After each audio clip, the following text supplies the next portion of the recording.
பொறுத்த வரைக்கும் இது ஒரு பெரிய காரியமே கிடையாது. இதுக்கு நோ செகண்ட் அவங்க செஞ்சு முடிச்சிடலாம். ஆனால் இருந்தாலும் கூட இழுத்து கொண்டே இருக்கிறார்கள். நமக்கு நாள்தோறும் பட்டினி போராட்டம் தான்ன்றது அவங்களுக்கு தெரிய மாட்டேங்குது. ஒவ்வொரு நாளும் பட்டினி போராட்டம் இருந்துகிட்டு இருக்கிறோம். ஆனால் இன்னைக்கு அறிவிக்கப்பட்ட பட்டினி போராட்டம் இருக்கணும், அதுதான் அவங்களுக்கு தெரியல. அறிவிக்காமல் எத்தனையோ பேர் நம்ம மதியம் இரவு பகல் காலையில் சாப்பிடாம இருக்கிறோம், உணவு இல்லாமல் இருக்கிறோம். அது அரசாங்கத்துக்கு தெரியல. இதை நம்ம எப்படி காட்டி ஆக முடியும்? ஏதாவது வழியில் அரசாங்கத்துக்கு நம்ம தெரிவித்து தான் ஆகணும். அதாவது ஒரு சின்ன கதை சொல்லுவாங்க. நம்ம வீட்டில் ஒரு முருங்கை மரம் தான் குளிர்காலத்தில் இந்த கம்பளி பூச்சி முருங்கை மரத்தில் வருமா. அப்போ பெண்கள் சாணம் கழிச்சு அந்த முருங்கை மரத்தில் வீசுவாங்க. அப்போ முருங்கை மரம் வேண்டாம் என்பதற்காக அந்த சாணத்தை தெளிக்கிறது இல்லை. முருங்கை மரம் இருக்கட்டும், ஆனால் அதன் மேலே உள்ள அந்த குறைகள் நீக்கப்பட வேண்டும் என்பதற்காக தான் நம்ம அந்த சாணியை தெளித்து அந்த கம்பளி பூச்சியோ அந்த இடத்த விட்டு அகற்றோம். அதே மாதிரி தான் நம்ம இந்த அரசாங்கத்தை நம்ம எதிர்க்கல. நாங்கள் வாழ்வதற்கு வழி இல்லாமல் இருக்கிறோம், எங்களுக்கு வாழ்வாதாரத்தை கொடுங்கள் அப்படிங்கிற அடிப்படையில் தான் இன்னைக்கு இந்த உண்ணாவிரதத்தை நம்ம துவக்கியிருக்கிறோம். அதனால இதுல தவறுன்னு சொல்றதுக்கு எங்கேயுமே இடம் கிடையாது. ஒவ்வொரு லைப்ரரியில ஒவ்வொருத்தரை போட்டா கூட இன்னைக்கு அத்தனை பேர் இன்னைக்கு பணி கட்டண பயிற்சி முடிச்சு அத்தனை பேருக்கு இதெல்லாம் நம்ம டிபார்ட்மெண்ட்ல சொல்றாங்கன்னு சொன்னாங்க. எங்க முன்னாடி யார் இருக்காங்க, எல்லாத்துக்கும் பொறுப்பானவங்க இவங்க தான்.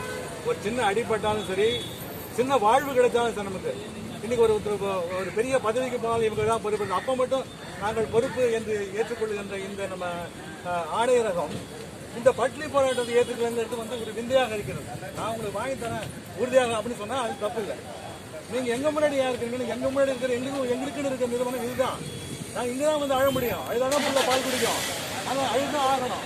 நாங்கள் அழாம இருந்தால் எத்தனை சவால் நீங்க எடுத்து போட்டுருங்க, வேற வழி இல்லை. அதனால இன்றைக்கு நமக்கு காலவரை துவக்கியிருக்கிறோம். இதனால நமக்கு என்ன விளைவுகள் வந்தாலும் சரி, எல்லோரும் தயாராக இருங்க. கண்டிப்பா வெற்றியோடு நீங்கள் தான் திரும்பணும். அது முழு வாழ்த்துக்கள். உங்களுக்கு எந்த வகையில தான் என்னால் உதவ முடியும்னா அத்தனை வகையிலும் நான் கண்டிப்பாக உதவுவேன். இந்த நம்ம ஆணையரகத்தில் நான் அட்வைசராக தான் இருக்கிறேன். அந்த அட்வைசர் போஸ்ட்டை எடுத்தாலும் அதை பற்றி எனக்கு கவலை இல்லை. நமக்கு வாழ்வாதாரம் தான் முக்கியம். அதனால நான் இந்த போராட்டத்தை முழுமையாக ஆதரித்து இன்னைக்கு இந்த போராட்டத்தை துவக்கி வைப்பதில் பெருமகிழ்ச்சி அடைகிறேன்.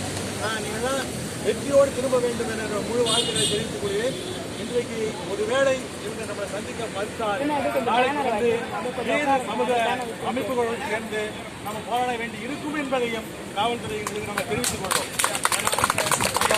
ஒரு நாள் நம்ம டைம் கொடுப்போம், அதுக்கும் அவங்க யாரும் செய்யலைன்னா வேற வழி இல்லை. நமக்கு வேற சமூக அமைப்புகளை தொடர்பு கொண்டு அவங்களும் நம்மோடு சேர்ந்து நமக்கு ஒத்துழைப்பு தருமாறு நம்ம கேட்டுக்கொண்டு இந்த போராட்டத்தை இன்னும் முழுமையாக வெற்றி வேகத்தில் செலுத்துவோம். அதற்கு நான் முழுமையாக இருக்கிறேன் என்று கூறி இதனை துவக்கி வைக்கிறேன். நன்றி, வணக்கம். ஐயா,